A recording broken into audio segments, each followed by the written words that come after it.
Number 98 has a stone that's starting in rest and it's in free fall for 5 seconds. So I got a stone that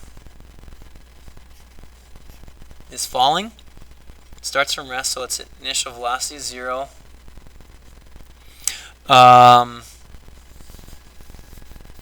It's in free fall for 8 seconds.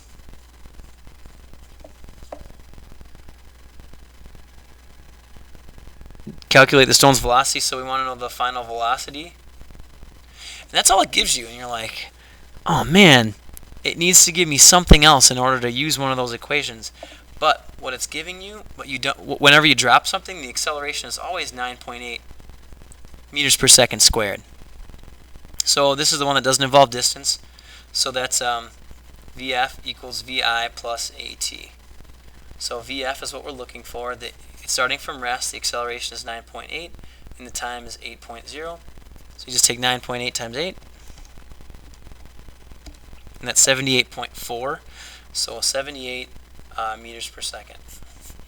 And that's ignoring air resistance, because actually air resistance is going to slow this down. The faster it goes, the more air resistance is going to affect it. So that's part 98, part A. And the book has negative 78. That's okay. I'm just saying positive is down. So 78 meters per second is a legit answer. You can say 78, but you have to have in your picture like saying positive is down. Or 98 meters per second down. Part B. What's the stone's displacement? Well, we could just use D equals VIT plus 1/2 AT squared. Because it starts from rest, 1/2, 9.8 times the time of 8.0 squared. So that's 64, half of 64 is 32, so it's 32 times 9.8.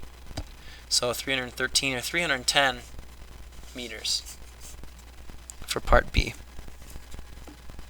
310 meters.